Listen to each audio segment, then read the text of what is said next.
The emergency department is really the first access point. It's our front door. It can be the first experience that patients have. We're 24/7, 365 here for you, and we are the safety net for the community. The medical needs on this island can be very acute at times. There's some 62,000 people living in the general area here that rely on the medical care that we provide. We're seeing an increase in the use of the services.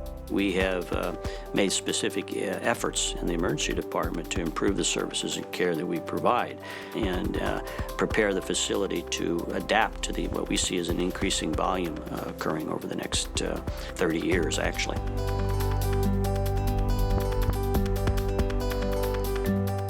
Patients come into the emergency department that was built 20 years ago, and it was built with 17 beds for a volume that would serve around 26,000 people.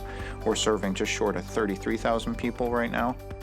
So we've had to do a lot of things to try and get patients in a sort of squeezed down emergency department. We looked at every facet of what we did and the things that we could do to make their care more efficient. That resulted in our door-to-provider time going from what was around 60 minutes to now down to, on average, below 20 minutes. So operationally, we've met most of our goals. The reason why we've gotten to where we've gotten with exceptional metrics is because we really thought outside the box. We became very creative and innovative. We have a great team, have had great outcomes for patients, but we've outgrown our space.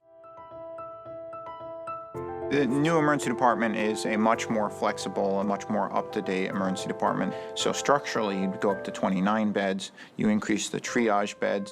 The care of the people who come into the emergency department is a much more complicated thing. It's more diverse than it was before. An obvious one being the expertise we have with our case management and social work. That requires more space just for the provider personnel, much less the patients who come into the emergency department. One of the big challenges that I have is sometimes I don't have a room to assess somebody in, which is why, they're going to be expanding the emergency room, putting a small behavioral health pod there.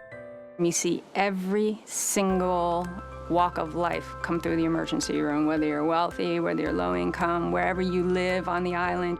And so it's going to touch everybody's family in this community. Newport Hospital is our primary transport for the island. It's pretty interesting. It's never a dull moment. Some lower income housing, obviously high-end, homes out around the Ocean Drive, the influx of tourism, and having a college and an older town. I can speak personally from incidents that I've been on. If the ED wasn't located here on Aquidneck Island, people would have not made it.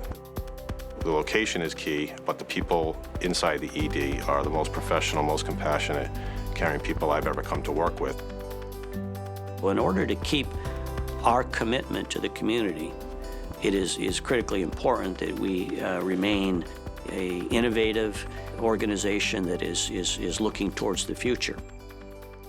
Given the team that we've put together and the level of medical talent that we recruited, now it's time to have the facilities and the environment reflect that. Because to continue to provide the excellent care that we provide within these four walls, we need to continue to evolve. Emergency medicine has changed. We're seeing much more complexity come through the front doors, and so we want to position the emergency department for the next 20 years.